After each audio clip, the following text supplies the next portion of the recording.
कुरान पाक में अल्लाह ताला ने वालिदैन के बाद पड़ोसियों के साथ हुस्न सलूक का हुक्म दिया है। इसकी इतनी ताकीद क्यों की गई, क्या वजह थी?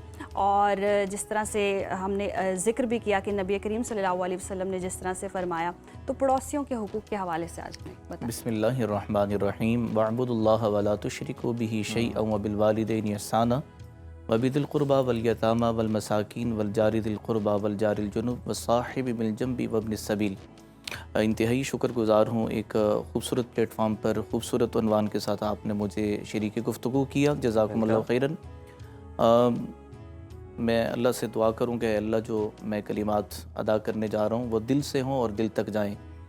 इस वक्त अलमिया है हमारे माशरे का कि ज़ाहिरी रख रखाव या रमज़ानुल मुक़द्दस में इबादत का कुछ ज़ौक़ नज़र आ रहा है, लेकिन दूसरी तरफ जो रब्बुल आलमीन ने अपने बंदों के हुकूक़ मुकर्रर किए हैं वो हम उस तरह से अदा नहीं कर रहे। मिन हैसुल उम्मा, मिन हैसुल कौम, मिन हैसुल मुआशरा।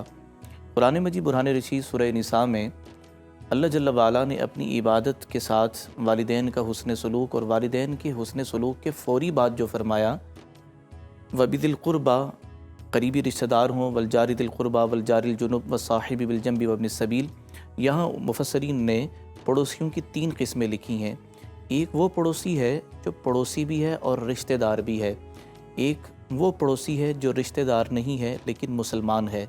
तीसरा वो पड़ोसी है जो पड़ोसी है और मुसलमान भी नहीं है, लेकिन इन तीनों के साथ हुस्न सलूक का कहा गया है।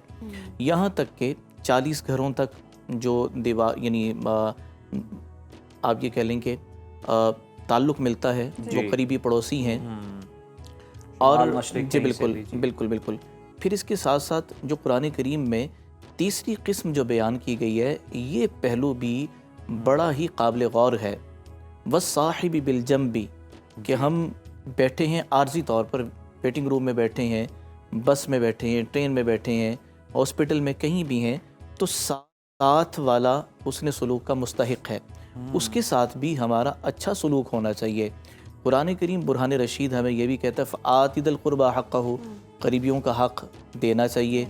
और वो करीबी रिश्तेदार हैं, उन करीबी रिश्तेदारों का कितना ज़्यादा हक़ है। जैसे आपने अपने दिबाचे में बात की कि हज़रत जिब्राईल अमीन अलैहिस्सलातु तस्लीम कितनी मरतबा आए कि हुज़ूर अलैहिस्सलाम फरमाते हैं कि मुझे महसूस होने लगा कि पड़ोसी वरासत में हक़दार ना ठहरा दिया जाए। लेकिन आज जिस दौर नाजुक से हम गुज़र रहे हैं तो करीब वाला वो ज़्यादा तंग होता है दूर वाले के निस्बत, और चपकलश रंजिश वो जितनी क़राबत होती है उतनी ज़्यादा चपकलशें और वो रंजिशें वो चल रही होती हैं। मुफ्ती साहब, अगर देखें कोई एक पड़ोसी है वो ताल्लुकात बेहतर रखने की कोशिश भी करता है, लेकिन अगर उसे किसी की तरफ से कोई तकलीफ़ पहुंच रही है, मतलब मकान साथ है, कोई ना कोई प्रॉब्लम है जिसकी वजह से वो तंग हो रहा है, वो शिकायत करता है, तो वो बजाय कि उस शिकायत का ज़ाला किया जाए, मामलात ख़राब हो जाते हैं, ताल्लुकात टूट जाते हैं और वो फिर हमसाए एक दूसरे को तसव्वुर नहीं करते बल्कि एक दूसरे के दुश्मन बन जाते हैं। ये कितना गलत?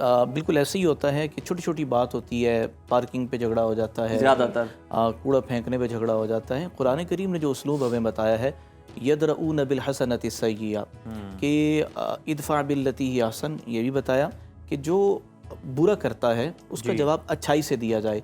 लेकिन अब ग्राउंड रियलिटी पे आकर ये, क्योंकि कहना तो आसान होता है ना, असल तो ये है कि आप आमलन उस मैदान में क्या किरदार अदा करते हैं। एक पड़ोसी बार बार वो अजियत दे रहा है, तो मैं ये समझता हूँ फिर कुरान करीम हमें ये भी इजाज़त देता है कि हम उसका कोई कानूनी चारा जोई हम करें, आवाज़ बुलंद करें। ये नहीं है कि एक आदमी मुसलसल वो और आप ज़्यादती बर्दाश्त करते जाएं। उस ज़्यादती का नुकसान ये हो कि मेरे घर पे उस ज़्यादती का असर पड़ रहा हो, मेरे बच्चों की तरबियत पे पड़ रहा हो, कोई और ऐसी चीज़ें हों, तो वहाँ जो है ना मुझे कानून का रास्ता इख्तियार करना चाहिए। ठीक, सही है। अच्छा मुफ्ती साहब, हम ये भी देखते हैं कि रमज़ान का महीना है तो बहुत सारी इफ्तारियाँ करवा रहे होंगे, एहतमाम कर रहे होंगे कि ज़्यादा से ज़्यादा ना खैर बांट सकें, लेकिन साथ जो बैठा पड़ोसी है उसके घर पता नहीं खाने पीने की वो नेमत पहुँच सकी है, नहीं पहुँच सकी है, उसने इफ्तार किया है या नहीं किया है, ये कितना ख़तरनाक। और कुछ लोग इस तरह हैं कि खाते हैं तो वो बाहर डस्टबिन में बहुत सारी चीज़ें फेंक देते हैं कि पता लगता है कि आज इनके घर ये खाया गया है। बिल्कुल बाकायदा पता लग रहा होता है कि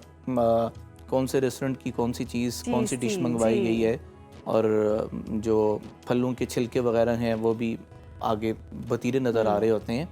رسول اکرم صلی اللہ علیہ وسلم کی جو تعلیمات ہیں وہ تو اس طرح سے ہیں کہ اگر سالن بنا رہے ہو اس سالن میں پانی قدرے زیادہ کر دو تاکہ پڑوسیوں تک بھی پہنچایا جا سکے، اور اگر انواع قسم کے کھانے بن رہے ہیں تو کوشش کی جائے کہ وہ خوشبو گھر سے باہر نہ جائے، اس کو کنٹرول کرنے کی کوئی نہ کوئی ایسی کوشش کی جائے، یہ نہ ہو کہ وہ خوشبو جا رہی ہو اور یہاں گھر میں مہمان زیادہ ہوں، پڑوسیوں تک پہنچانے کی استطاعت نہ ہو، تو ایسے میں ڈھانپ کے رکھنا چاہیے۔ بلکہ یہاں تک کہ اگر کچھ پھل وغیرہ آدمی دے نہیں سکتا تو پھل لاتے وقت اس کو کسی تھیلی وغیرہ میں رکھ کے یہاں پہ تو آج کل ایسا ہے کہ آپ نے اگر کوئی لنگر بنایا یا کوئی کھانا بنایا تقسیم کرنے کی نیت سے، تو اس میں بھی آپ یہ دیکھ رہے ہوتے ہیں کہ اس کے ساتھ میری نہیں بنتی، اس کی طرف سے میں نے دینا اور میں نے باقی سب میں تقسیم کرنا، یہاں پہ بھی پک اینڈ چوز ہو رہا ہوتا ہے۔ دیکھیں یہ پک اینڈ چوز کی جو بات ہے نا وہ یہ ہے کہ ہماری تربیت اس طرح سے نہیں ہے جو اسلامی خطوط کے مطابق ہونی چاہیے، کہ رسول اکرم صلی اللہ علیہ وسلم جو دین مبین لے کر آئے وہ کس قدر خوبصورت دین ہے، کہ میں نے جو آیت طیبہ پڑھی نا تو اس میں اگر پڑوسی مشرک بھی ہے تو تب بھی اس کا حق ہے۔